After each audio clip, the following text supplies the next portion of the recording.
Greetings, everyone. Thanks for tuning in to another episode of Topic UFO. Tonight, we're going to be speaking with Mr. Zen Benefiel.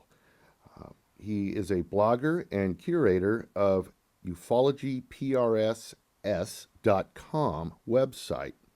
I met Zen via Facebook, and we got to talking, and thought he would make for an interesting guest on the show, since he's had some experiences himself, as well as this website I would like to show you guys. So, without further ado, Zen, are you out there, sir? I am, and greetings, Earthlings. Yes, Zen, how are you? How are you tonight? I'm doing well, Rick. Thank you very much, and thanks for the time on the show. Great, great. Well, I'm glad you were able to attend tonight. So, Zen, we first kind of met via this ufology-PRSS.com website, which is a very interesting website, and we'll get to that in a minute. But then we started talking, and you've had some experiences in your life, I guess you would say. What got you started in the subject of ufology? Well, I kind of got drug into it. I didn't necessarily look for things, or my curiosity didn't get the best of me. When I was 5 years old, I heard a voice call out to me one evening. A few years later, I'm up in the corner of my bedroom watching my physical body get out of bed, climb out my bedroom window, walk across the neighbor's backyard, climb a fence, walk out into a 10-acre pasture, and rise up into an orange cigar-shaped cloud. And as soon as I would get to the perimeter of the cloud, my observer would become one with the participant. I'd go in the cloud, and I'd wake up in bed the next morning. Couldn't wait to go back. Now, from then, this happened probably a couple of times a month for a couple of years, and I would sometimes wake up with nosebleeds. Didn't really think about it at the time. After the experience, I couldn't wait to go back. Had very little recollection of what went on inside, other than it was just fun. Wow! So that's how it started. Well, now I want to talk about this a little bit more. Sure. This cigar-shaped, I guess, craft. So you're in bed, and you hear something. Is that what it was? And you look outside? No. I would awaken. Awaken. It's like an out-of-body experience. Okay, I would wake up in the upper corner of my bedroom, looking down on my physical body. Okay.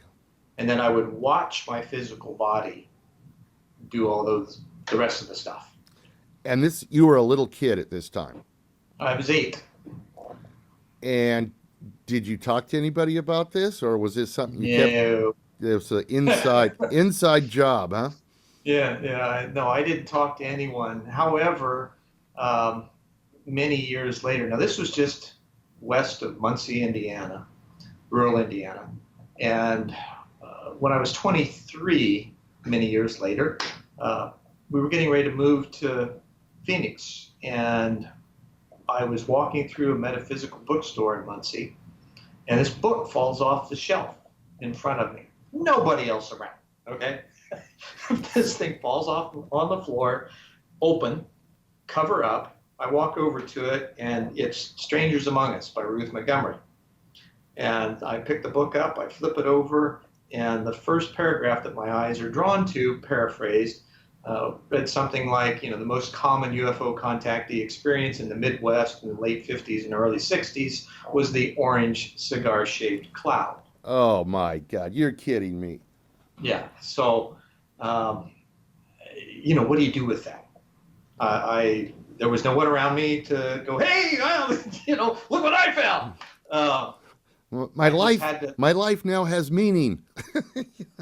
My God. There was many other things that happened in between that provided the meaning. So it was still, quite an awakening in that moment. It's like a domino effect where a bunch of things all of a sudden made sense. Wow, that is just that is bizarre. I don't think I've ever heard anything quite like that.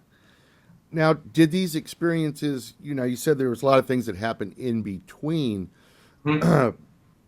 but did they continue as To this you day, you till to this day? Huh? yes.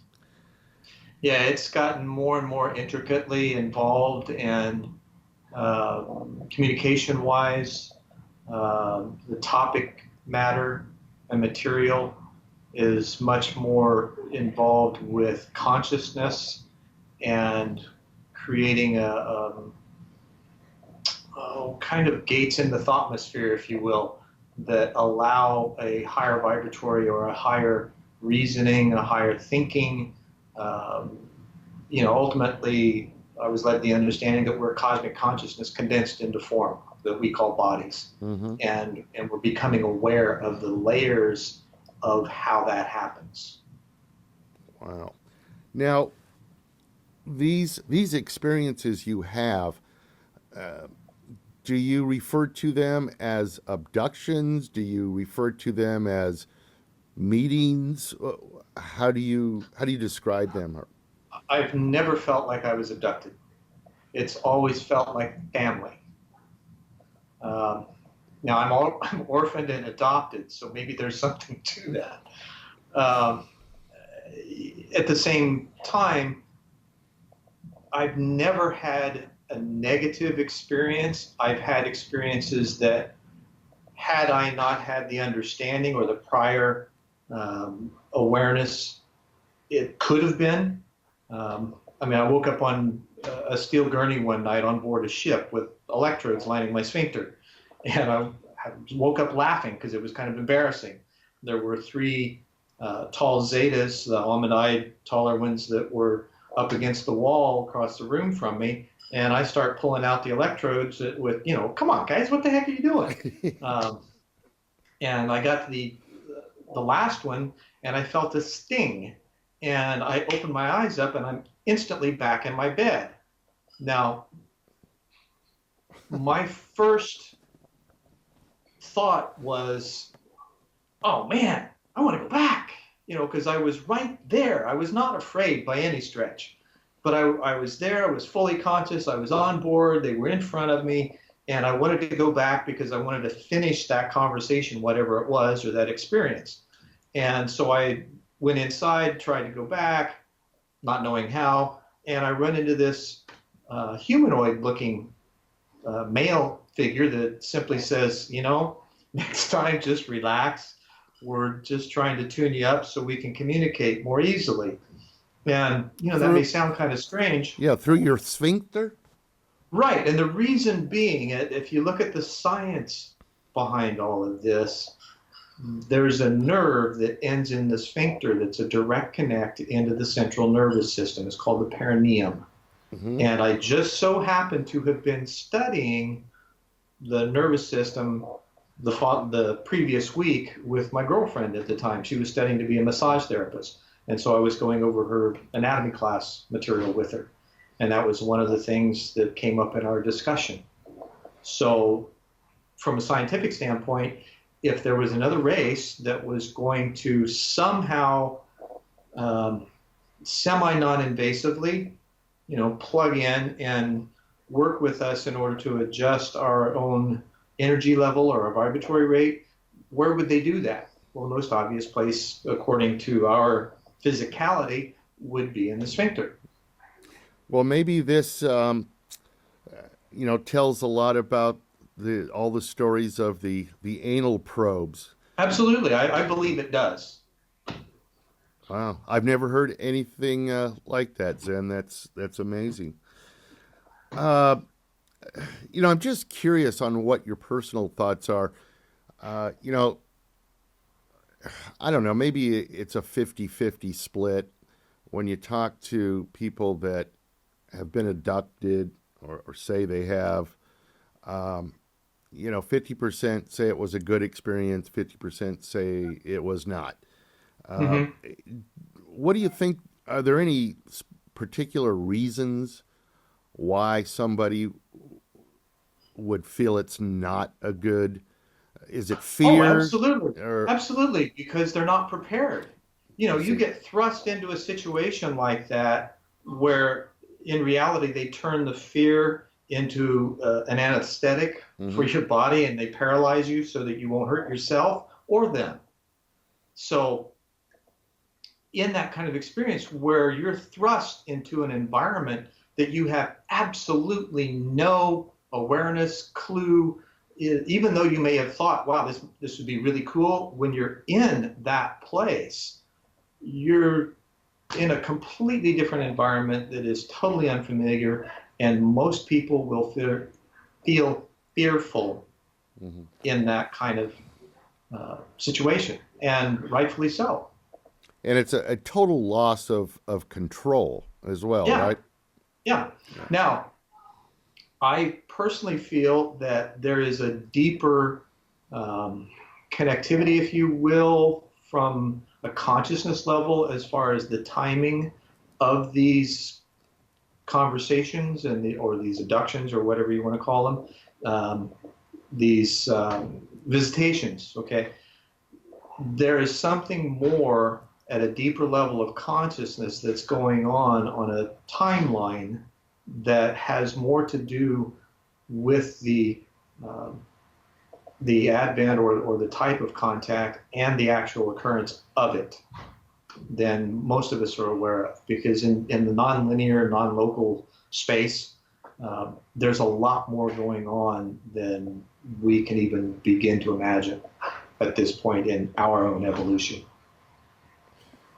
So, and I don't want to go too far down this rabbit hole, but Yeah, we only got a half hour, dude. exactly. We could sit here and talk about this for hours. But Right. the age old question, why are we here? Uh, have you been provided some insight into that question through these meetings? Yes, and simply put, we're here to learn how to get along with each other. That's the bottom line. And how do they think we're doing overall? Probably not very good, huh? Well, look at the progression of a planetary civilization, if you will, and it starts off with little pockets of communities here and there, and they eventually grow to the point where their boundaries come up against each other, and you're having to deal with other people that you haven't so far, and you don't know what their cultural stigmas are, or how they communicate, what language they use, what color of skin they have. There's all of these outer things that tend to put up boundaries and barriers to entry, if you will, um, that are part of the process. And learning to look beyond that and understand that we're all searching for home on this ocean of emotion, if you will, and guiding our relationships to shore. Um, and, when you see things from that perspective, the longevity of the time frame that it takes for that to take place on a planetary scale puts things in more of a perspective. So yes, we're still pretty barbaric, but we're coming along. We're finally getting to the point where we're recognizing the natural rhythms and cycles, both of our own physical nature, our biophysical nature, and of the planet. So as we begin to understand these uh, in more of a both scientific and spiritual fashion, the two of them begin to blend more, and we have more uh, capacity for anthropic evolution, human Interesting. friendly. Interesting. So, tell us a little bit about your book. Zendor the Contrarian. Well, Zendor. that by the title, it might give you an indication. My views are kind of contrary to most. I've been through a lot of different religions. I've been through various schools of thought, disciplines, and found that there is more beyond them. They're a framework from which to move through. And as you can tell by some of the things that we've talked about already this evening, my direct experience gives me the opportunity to look at things from a little different perspective. That's Sam, by the way. Oh, Who's he's decided to join us. Um, he adopted us about a year ago. yes. I have Uh, two of them myself, so I understand. he's got to get into the picture. He's my cosmic kitty. When he first showed up, he was sitting at the back door, and I opened it up, and he ran in. And for several days after that, he would climb up on my stomach as I was laying down, and he would knead my solar plexus. And just feeling the change in how I felt during that process and the change of my own energy was pretty healing at that time. So Neat. anyway, back to Zendor the Contrarian. Um, the book itself it's kind of an autobiography, and it includes a lot of my personal thoughts and exploration and study into the various experiences and questions that came from them. Questions are only as good as what we can ask, and the depth of which we ask from, and the intelligence that we have in asking those questions. Every question has an answer. Are we asking the right ones?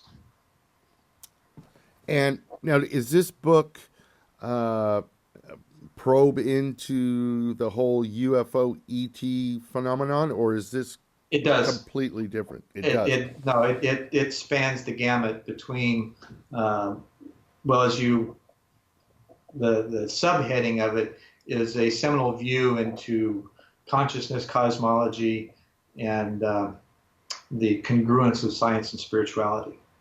Mm.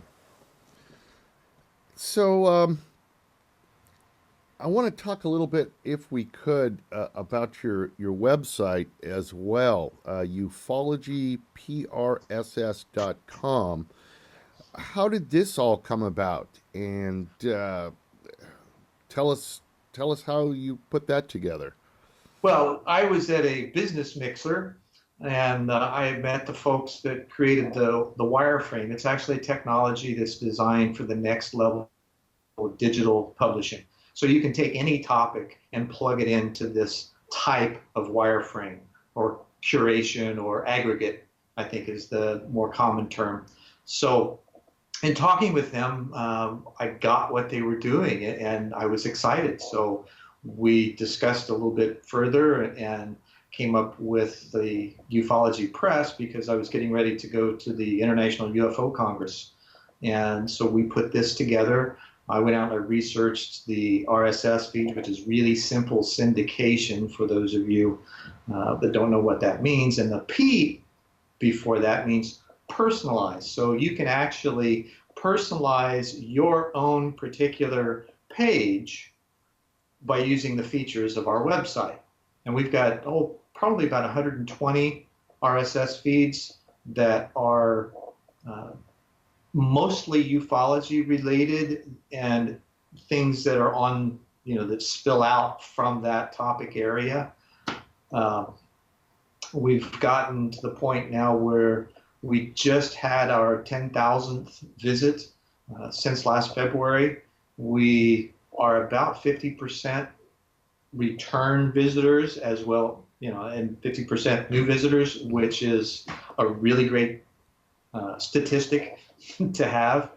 And our average visit is almost 3 minutes long, I think. Excellent.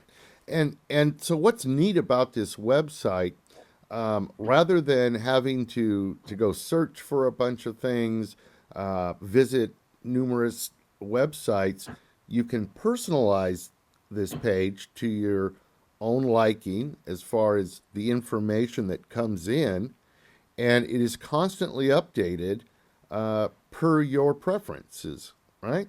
Well, there's 120-ish RSS feeds that come into this website. So we've gone out and we've scoured the web and we've found what we thought were the best and plugged them into this aggregator. And so anytime there is a new post by any one of those bloggers, videographers, YouTube channels, Vimeo channels, any of those kinds of things, it shows up immediately. Yeah. Excellent.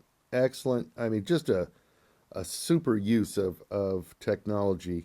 I would definitely suggest anyone into ufology go check out this site because it's a fantastic idea and it works very well from what I've seen and used from it. So And it allows me to help support others, radio stations, shows, exactly. Authors, various things. It's advertising rich. We're attempting, the goal is to make this or to demonstrate that this is actually a new business model so that it actually supports itself and that in every locale, let's say whether you're in Los Angeles or Chicago or New York, that you can actually designate the advertising for that geographic area. So it's kind of like a franchise. I see. So that allows, a bookstore owner or a promoter or somebody in that area that really likes what we're doing and wants to not only sell advertising for themselves, but use what we've put together in order to be able to do so. Excellent. Excellent. Well, it's a beautiful website. Really looks nice, and the information, the way that it comes to you. It used to be people would build portals where basically you went to this portal and then you had to go out to these other places. Here, the information is brought to you, which is Right. very convenient and very very nice. Plus, Well, and like I said before, it's the new level of digital publishing. So I see also that that you do workshops on self-awareness. I do. What can you tell us about that, Zen? Well, with the things I've been able to experience, the research, the study, I've got 2 master's degrees in business as well. I've been involved with corporate training. I was a president-elect for the American Society for Training and Development chapter here. So not only what I find in other workshops is that, there's a lot of sages on stage, and that's great. There's a lot of information to share. My workshops differ in that I provide a direct experience for the people to actually enjoy and experience what it is that we're talking about as far as the levels of consciousness, going into meditations, having experiences of how to use their minds, their hearts, in ways that they know they've been capable of, but haven't necessarily been instructed in the particulars of how. I've been very fortunate in that since these things started with me at a very young age, that I was able to monitor and not necessarily monetize, but in some ways, I suppose, but to be able to utilize that understanding in order to, extend a hand and share what I found out so that others can benefit from that. Yeah, I think that would make for a very unique training session to have a trainer that has had those types of experience. Something you couldn't get from a trainer that just went by the book, so to say. Right. It's like going out and getting a coaching certificate and calling yourself a coach without having the life experience to back it up. Exactly. What I've also been able to do, which has been really fun for me, I'm a drummer, and I've been able to help produce some music that literally can take you out of this world. And so one of the, or several of the things we do actually is utilize some of the music I've recorded to help people move into those interior spaces. I find it interesting that you brought up the whole music thing. I too have been a musician from a very early age, from school band and Mm-hmm. rock and roll bands and all of Played that. snare drum in the sixth grade. I played clarinet, so I was the geek, in front of you. Um, but the whole thing with music, and I think creativity overall, uh, I think there is some type of connection Oh, between absolutely. creativity and these rogue frequencies that don't really come around during day to day type Well, things. You know what I'm saying? absolutely. There's a couple of things that come to mind specifically. The first is a very academically related um, piece that music, when you are engaged in that, your science and math scores go up across the board. Yep. It's proven. Okay. Now, the other thing is a little beyond that, into the tones and frequencies. The Hindus call the sound current the shabda, which is Sanskrit for sound. And in this place, when you are really quiet, you hear a high pitched tone. And oftentimes, this is the same type of experience that happens with contactees. It'll start out as a very high pitched tone and gradually descend in pitch to where you feel like you're totally engulfed by this pulsing hum. Wow.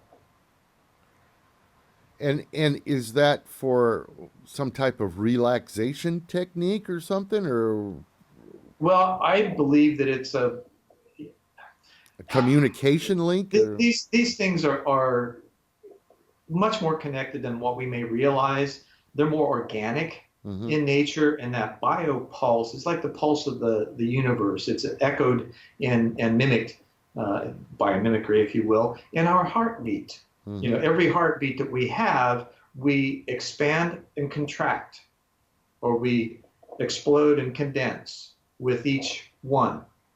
Right. And it happens at such a rapid rate that we aren't intellectually conscious of it, but energetically, this is what happens. And if you have the right diagnostic equipment, you can actually see this happening. You Yeah. know, so those kinds of things, this pulse, when you are in that experience and you're able to hear things at that level, it seems to permeate the basic foundation of the entire experience when you can get quiet enough to hear it.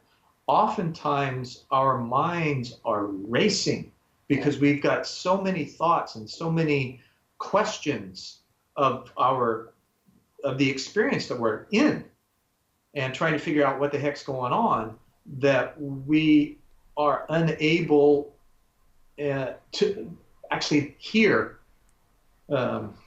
We're too busy hmm to be quiet enough to listen and to ask a question and shut up, What? Well, and wait. I'm sorry. No, I was going to ask you.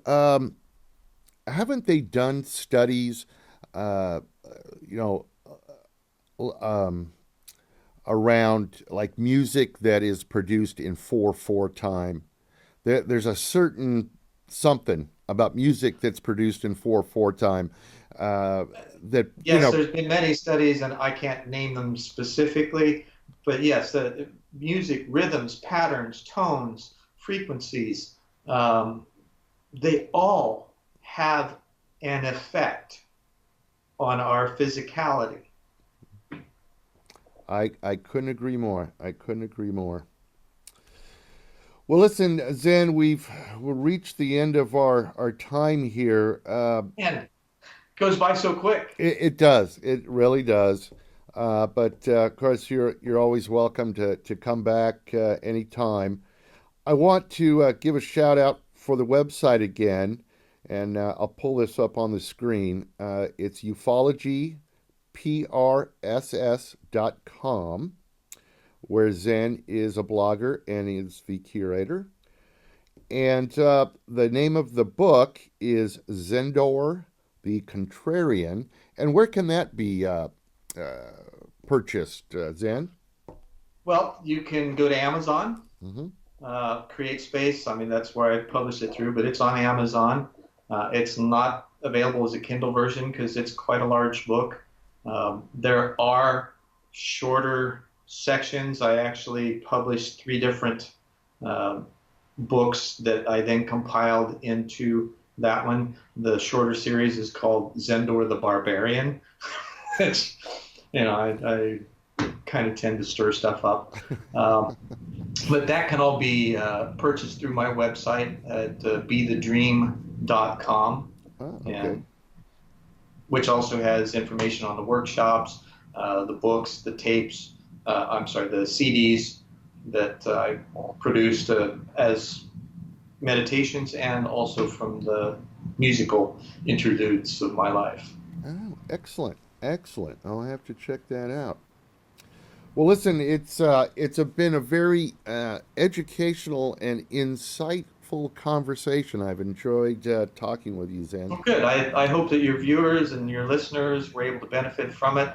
And by all means, if you have any questions or have a story to share and just need an ear, don't hesitate to reach out. I'm available. I'm pretty transparent, and I don't hide.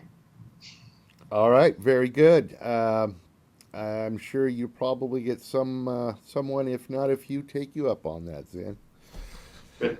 All right, Zen. Well, listen, thanks again, and we will stay in touch as always. And you know, stay safe and keep doing what you're doing.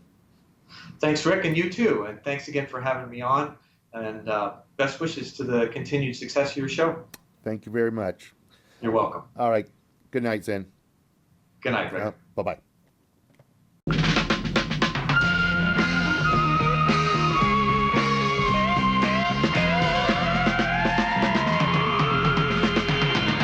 Open the door, you'll find the secret. To find the answer is to keep it.